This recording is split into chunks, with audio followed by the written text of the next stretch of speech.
Welcome to Test Those Breasts podcast. I'm your host, Jamie Vaughn. I'm a retired teacher of 20 years and a recent breast cancer survivor. My life has been pretty nutso for over a year, and many of you most likely know just how overwhelming this diagnosis is, and the more I can help empower women, the better. I launched my podcast on June 11, 2023, which was the 1 year anniversary of my diagnosis, as a healing mechanism and have made it my mission to help shorten the learning curve for future diagnosed breast cancer patients and their caregivers. I want you to know that you are not alone. I was told from the very beginning that being diagnosed with breast cancer opens us up to the sisterhood of all sisterhoods. But some people need that extra help and encouragement and all of the confusing and many times downright scary information they are being flooded with. I've been interviewing many survivors, caregivers, oncologists, surgeons, nurses, therapists, advocates, and more in order to provide much needed holistic guidance for your journey. And in case you're wondering, the name of my podcast was born out of the understanding that when it all comes down to it, early detection is the number one key ingredient to having a smoother journey. Breast cancer is such an epidemic, so the more empowered we are, the better. I rely on people like you to listen, rate, review, and share this podcast with your loved ones. So please listen to my trailer and any other episodes. I'd love to hear your thoughts. I'm on Apple, Spotify, and other platforms. Now let's listen to this next episode of Test Those Breasts. Today, my guest is Dr. Tiffany Troso. Dr. Troso is a highly esteemed medical oncologist with more than 2 decades of expertise in treating women's cancers. Throughout her career, she has published over 20 research papers in prestigious medical journals and has authored a specialized publication focused on providing care for elderly patients with ovarian cancer. In addition to her work caring for cancer patients in her own practice, Dr. Troso is now expanding her reach to help oncology audiences across the country with their cancer journey. Dr. Troso possesses a remarkable skill in addressing the symptoms of the patient's disease and the side effects of treatment. She specializes in using simple language and relatable examples to help patients and their families understand the complex medical information better.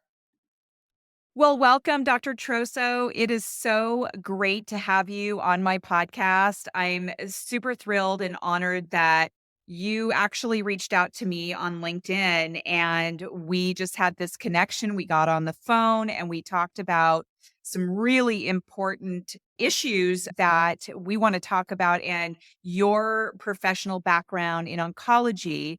You are an oncologist in women's health or gynecological and breast cancer. Mhm. And so I'm just so happy that you're here. How are you doing today? I'm wonderful. Thank you so much for having me. This is such a pleasure. Great. Well, you're in New York, so it is, I think, around almost 6:30 there. So Yes. I think this is during your Yeah. dinner time. Okay. I'm still You are. having coffee. Oh, okay. Well, that's okay. I have coffee at that time as well. So, especially iced coffee. I love it. You have quite a few things that are going on, and you have a Facebook page that I have been following and a passion project that we're going to talk about in just a little bit. But first, I would really like to talk to you about your journey. What led you to become an oncologist in gynecology and breast cancer? It's hard to track it all the way back. I can tell you that I remember my mom's mother dying of thyroid cancer. And she was living in our house when I was a little girl. And it's a very vibrant memory of mine. And my mom taking her mother to radiation treatments and to chemotherapy. And I was still little, so I was in the back seat being hauled around everywhere during the summer breaks. And so, I think that probably had a very large effect on me wanting to become a doctor in general. I majored in molecular biology at Princeton as an undergraduate, which sounds super geeky, but it was fascinating. I absolutely loved it. And one of the things about molecular biology is that it leads directly into oncology. So much of what we're doing now in terms of specific ways of treating cancer really was born out of that development of molecular biology. And so when I decided to go to medical school, I started in internal medicine, and we would have these clinics and you'd be a medical student and then later on as a resident. And it was very frustrating to me because I would find that I wasn't really making a difference for my patient. And interestingly enough, you'd have a patient come in, high blood pressure, and they were smoking. And I'd say, okay, well, we're going to treat you with this medicine. And I want you to check your blood pressure every day. And I want you to cut down by one cigarette. And I'm going to hook you up with this person to help you quit. 3 weeks later, they come back, the blood pressure's through the roof, they stink like smoke. And well, what happened? Oh, I didn't feel like taking that medicine. And I don't know, I don't really feel like quitting smoking and what have you. Anyway, that's just one little example, but I really found it difficult to get through to patients to feel like I was helping them. Sometimes you feel like patients don't actually want to be helped. They're there because their brother or their mother or their kid made them go to the doctor. At any rate, I did some rotations at Memorial Sloan Kettering in the city, and I was fascinated. Now, all of a sudden, I'm seeing sort of the convergence of the science that I loved and the medicine of people that really needed and wanted help. They really wanted you to help them and really it was it's a passionate type of a field because you're really in the trenches with your patients, so to speak. And then it just developed from there. So I knew I wanted to become an oncologist. And when I did my rotations as a fellow, I just gravitated towards women. For what it's worth, I feel I'm generally pretty personable. I have lots of girlfriends and I like to talk to people. And I think that's really actually, I try to bring some of that to my relationships with my patients. And so I just found that I gravitated toward women patients and women cancers because I could help them, not just on a medical level, but on a few other levels as well, on deeper levels sometimes if necessary. And I found that very rewarding. And yeah, it's definitely a field that you go into not easily, not lightly, obviously, because you're dealing with very heavy topics and a lot of emotion, but it's a work of passion. And it's definitely it's a calling, so to speak, I would say. Yeah, It's a long I answer. like no, it's a perfect answer because and it really makes me think about how lucky people are to have you because of the fact that you love women, you wanna lift them up, you wanna help them, you're friendly, you cultivate a nice relationship with them, and that's very comforting, especially during such a scary diagnosis. Hmm. And I'm that way too, and so I would like to have that kind of relationship with my doctors. So thank you for sharing that. One of the things that's really difficult when we become diagnosed is it's incredibly overwhelming, all of the terms and records and things like that. It's like we don't understand what the heck we're even looking at. So there's an overwhelming amount of medical terms that are difficult for patients to understand. How do you help patients understand the medical jargon that can confuse and overwhelm them from the beginning of their diagnosis? Yeah, that's an excellent question and very, very timely. So in my own practice, I just try to make sure that with each thing that I'm talking about, that I either give it a reference or an alternative way of explaining it to make sure that they are understanding what I'm saying. Um, for example, patients don't necessarily understand the difference between a CAT scan and a PET scan, right? So I'll have some patient come in for a second opinion and be like, oh, they only will give me CAT scan. They won't give me a PET scan. So, well, with ovarian cancer, for example, sometimes a CAT scan gives you more information than a PET scan, and here's why. And I'm pretty good at breaking down technical things and explaining them to people on a layman's level. And so the analogy I always give is that a CAT scan is like a map. It's like a geographical map. When you look at a CAT scan, you can see basically a CAT scan is done by, they take x-rays more or less like this, like slices every couple millimeters through your body. And then it's projected up on the screen. And you can see the geographical landmarks in the body. So you can see the liver, you can see the texture of the liver, you can measure physically things in it. And I liken that to a map. So if you're watching the news, I don't know if people do this anymore, but when I grew up, we would watch the news and you'd watch the Yeah. weather, and the weather guy would put up the map and you'd see New York, the tri state area, New York, New Jersey, Connecticut, Long Island, what have you. And that's a CAT scan. Then, when he was talking about there's going to be a heat wave, right? And it's going to be 90 degrees in this sector, and that's red. It's going to be 80 degrees in this sector, and that's orange. 70 degrees is yellow, etc. So those levels of intensity, that is the equivalent of a PET scan uptake. So PET scans are done by giving a patient intravenous sugar that is radioactive, and the radioactive sugar localizes to a tumor, and then the tumor glows bright on the scan. Now you need the CAT scan with the geographical to overlay with the PET scan so you know where the glow is, right? So, depending on what you're looking for, if I want to know if a tumor or a lymph node shrunk from 3 centimeters to 2 centimeters on a scan, I want a CAT scan. If I want to know if that spot that I see here in the lung or in the bone is actually active cancer, I want a PET scan.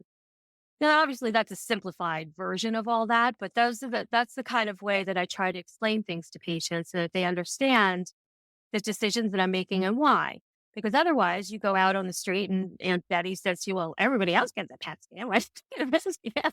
So I just like my patients to really understand what they're doing and why, and so that they can participate in the decisions as well. Well, you certainly just opened my eyes because I had no idea of any of that.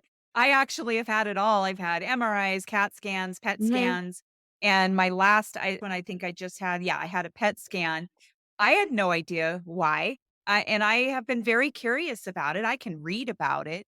But mhm. for you to put it in an analogy like that makes me understand it totally better. So thank you. You're welcome. And these are These are things the things that, I do. Yep, yes, yep. yes. We need a whole lot more doctors like you because if somebody doesn't ask, and there are a lot of people who don't ask those questions, I feel like I would want to have my doctor tell me anyway. And I'm a teacher by nature. I taught for Mhm. 20 years, middle and high school kids. And I used to use analogies all the time. And it was amazing when you would see their eyes light up and think to themselves, oh, that's why we do this. Okay. And even I understood it better when I used analogies. So, okay. Well, I'm really happy. I just learned something really awesome. Yeah. And it's just scary anyway. Like, what are we doing today? Why are we doing that? Why are we taking this blood? Why? So, thank you for being that kind of doctor. So, why is it important for providers? You had mentioned something about decision making. So, obviously, you're a shared decision making doctor. Why is it important for providers to partner with their patients in order to make decisions together and help their patients feel more at ease through their treatment, recovery, and healing process? Doctors need to partner with their patients and make sure that they really understand what they're doing and why they're doing it. Because otherwise, you're asking patients to just have blind faith in you, which might have worked 40, 50 years ago. They call that like paternalistic medicine, but that's not how people function anymore. People want to participate in their care. And if you're not going to tell them, they're going to look or listen somewhere else. So I would much rather that I'm the one that's explaining things to them and they can ask me questions, then they go home and they Google it because then they get it all wrong and they put it out of context. I was in another analogy, like patients that with the Information Act now, patients are getting the reports from their CAT scans online in their charts, sometimes before I even see them. And so, Yes. and their blood work and what have you. And they'll print them out and they will go through it and they'll Google every single word that they'd understand and write. I mean, I have patients coming in with scans that I think are terrific and they're in remission and they're in tears and having anxiety attacks because you got to put it in perspective. Like you have to look it through the lens of somebody who reads them all the time and what this means and what's important here and what's not. It's not necessarily just the words on the page. Does that make sense? I like to empower my patients so that A, they're confident in me to know that I will tell them what they need to know, and B, that they don't feel like they need to run around and get information because I'm not telling them. People like to Google Don't. Dr. Google. Just Yeah. don't. Find another doctor if your doctor isn't educating you properly. I talked to you about my passion project. Can I talk about that a little bit Yes, here? Because I kind yes, of yes. That was gonna be my next question. Yeah, go ahead. Yeah, a little sneak peek there. Go ahead. as I alluded to before, I'm a specialist at a cancer specialty hospital. And so I see lots and lots of second opinions from around the country and from my region, what have you. And it has amazed me for years how little patients understand. They don't know what chemo they got. They don't even know what the cancer is called, what stage it is. They don't know what the difference between a nodule and a tumor is. By the way, there's no difference. These are like synonymous words, what have you. I started writing things down. I just started one day, I was like, what is going I went home from work and I made a list of all the things that I explained to patients that I thought should be common knowledge that they should understand. Um, and I just started writing. And it's because I've been doing this for over 20 years and because I am the kind of doctor that likes to explain things anyway, it just flew out of my mouth and onto my computer on the left. So I've written chapters and chapters of just this kind of information so patients can understand just basic things. I have a whole unit on stage versus grade and radiology stuff I was talking to you about before, and all kinds of immunotherapy versus targeted therapy and chemotherapy. And I just use all the vocab words and stuff. Anyway, so my plan is I am going to be launching this as an online course. And I'm collecting people right now in my Facebook group called Winning the Cancer Journey. And as soon as I hit a sort of critical mass, I'm going to start launching my course. And I also I'm working on an app that is going to be utilized by my patients for some symptom tracking, as well as I'm going to run the course on there also so that you don't have to be sitting at a computer. You can actually just watch it on your iPad or your phone or what have you, and access the chapters as you see fit. I don't know. I have more I could say about that, but I'm sure you have other questions. Oh, I'm just excited because I'm in that group. And what I really truly love about how you're running that is I know that you're waiting until you get this critical mass, but you sit there and you drop the most beneficial information in there quite often. You've gone live with people or you have Zooms with people. There's just so much that you have in there that I have learned from you just in the short period of time that I've even known you. So the content that you have in there is amazing. So Oh, thank you thank for you. doing that. Yeah, thank you. I've invited a few people on there and Mhm. they are also thoroughly enjoying that. So to my audience, please go to the Winning the Cancer Journey. It's a private group, and Dr. Troso is just she has so much knowledge, and she posts some very engaging posts in there. So I'm really excited. I would like to take that class because just in this short period of time that we've been talking about, I didn't know there was a difference between a tumor and a nodule. Thank Nobody ever explained that. Yeah. And so vocabulary words, Mhm. knowing the difference. Yeah. Yeah, so the course, what is that gonna look like? So I'm still working on that. And I actually may survey the people in the Facebook group to see how you would like to see it. I don't want to release 20 chapters at once. I think that would be overwhelming. I think people would kind of be put off by it. I'm actually thinking about trying to use it as in a stepwise fashion in terms of certain basic things and then get more complicated. For example, I could get into very specific things about different cancer treatments. Like I wrote a whole chapter on what's the difference between a SERM, a SERD, and an aromatase inhibitor. So very specific to breast cancer. SERM, selective estrogen receptor modulator, that's tamoxifen, Benivista. A SERD, selective estrogen receptor degrader, that's Faslodex. That's an injection. And now there's a new oral form that just came out as well. It's very exciting. And an aromatase inhibitor, AI, they're called, right? There's three of them, Femara, Arimidex, and Aromacin, also known as letrozole, finasteride, and exemestane. People know the trade name or the generic name, depending on how their doctors refer to it. And there's a difference in how those three things function. There's a difference in the side effect profiles, and there's a difference in terms of responses to the drugs. And people are very interested in knowing and understanding that difference. And that's Yeah, part I of, know I am. yeah. Yeah.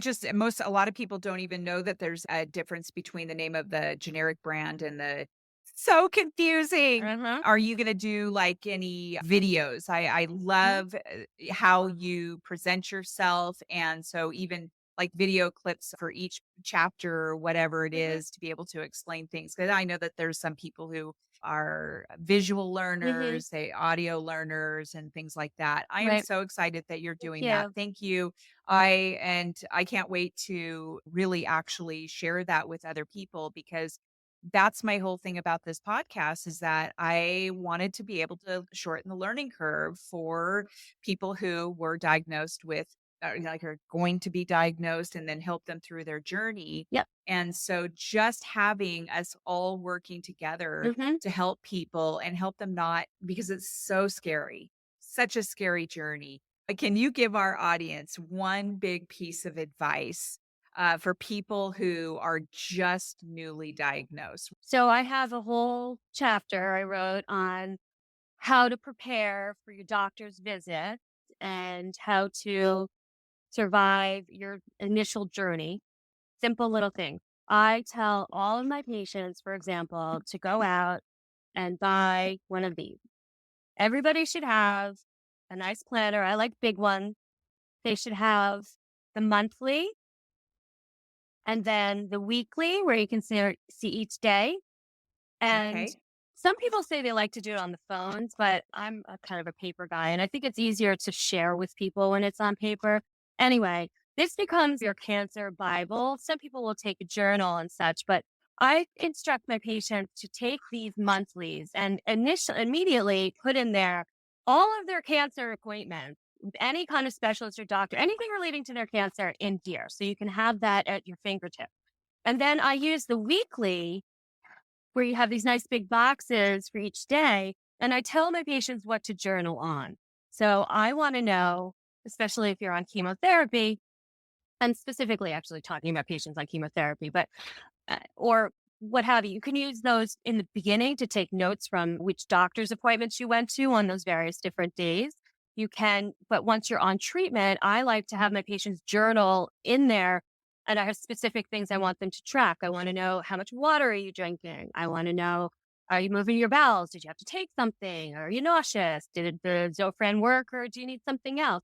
And because otherwise patients come back to me 3 weeks later or 2 weeks later, whenever their next cycle of treatment is, and they're like, oh yeah, I was nauseous. When were you nauseous? What days were you nauseous? I don't know, sometime after the chemo. Well, if you're nauseous on day 2 is different. I would manage differently than if you're nauseous on day 8 a week later.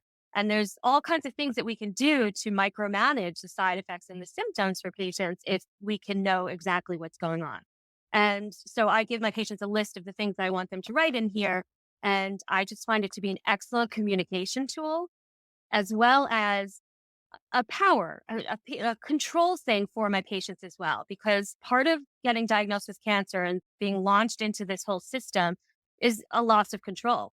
Now, all of a sudden, you're not in control. Somebody's calling the shots for you. They're moving you here from there. You got to do this. You got to do that.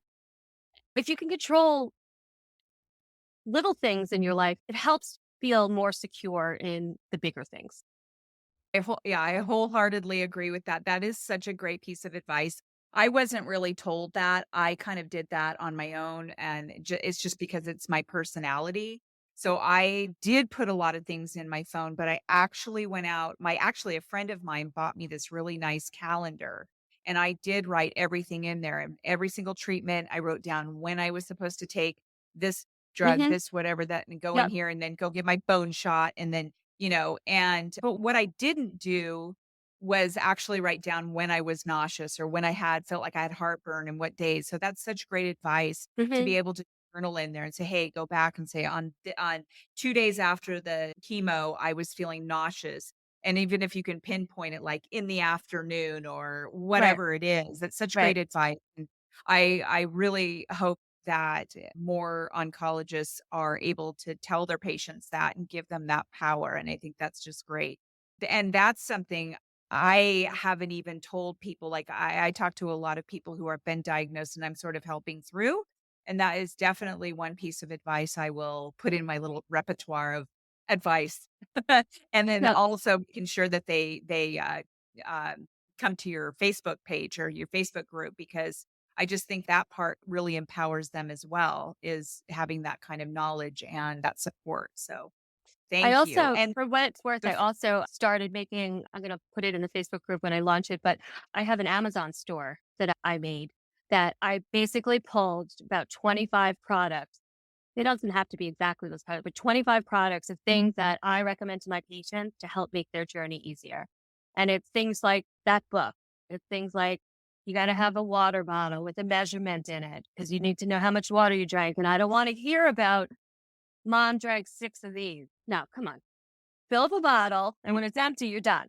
Um, there's that, and like cooling gloves and which moisturizers I recommend for your hands. And it's just stuff that over the years I've just accumulated and have found work well. that's great. I sort of started doing that too on my link tree Uh huh. and putting some of my favorite things in there, Hmm. like books and products and Hmm. all of that stuff. Since you have that, is there any way we can put that in the show notes for my guests? Like in some Um, sort of like a Google Doc or whatever it is, and then we can have them see what you recommend? Absolutely. I'll get that to you. Certainly. Fantastic. And then what else do you have in our show notes? Any kind of resources that we can share with besides the Facebook group? I've got that, and Mhm. how to reach you. What else do you have in I have there? LinkedIn. I'm on LinkedIn, and I usually cross post between Facebook and LinkedIn. I haven't launched yet on Instagram. I haven't had the nerve, but Do you need some help with that? you know what it is? I have no problem talking, but I feel like every time I have an idea and I want to discuss it, I've got to put my makeup on and blow my hair out or something. So because then you're right there and you're in everybody's face, like right there. So I have to get over that, I think. But if I could just put information up, my son's a big Instagram and TikTok guy, so he can help me actually produce them. That's fine. I just haven't. I don't know why I'm nervous about it. I have no problem talking or being Yeah. seen. Well, I don't know. and going live and things like that. I Yeah, know. yeah. And so every time I do an episode like this, I do video it because I use the video clips, but the same thing is like, okay, I better put some lipstick on or something like that. But, we're human beings and we're just having a conversation, like having coffee and having a conversation. And I was the same way with Instagram, and I've gotten over that. And now I'm jumping over to the TikTok world. And I haven't quite gotten over that. Apparently, you have to put something out that's spectacular. Okay. So All right. I don't know. Anyway, I think you're doing just fine. You are very well seen on social media platforms, and obviously we connected. And I feel very grateful Thank you. that you reached out to me. And I appreciate the fact that the kind of oncologist that you are, and that you empower women with knowledge, because we know that knowledge is power. Yep. And I love your passion project, and that you are so passionate about it and about educating women. And so thank you very much. I appreciate it, Dr. Troso, so much. And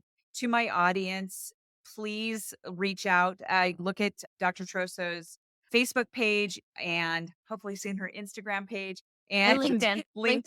and Okay. LinkedIn. Yeah. Yeah. And also her list of her products that she recommends. So thank you very much for listening to this episode of Test Those Breasts, and we'll see you next time.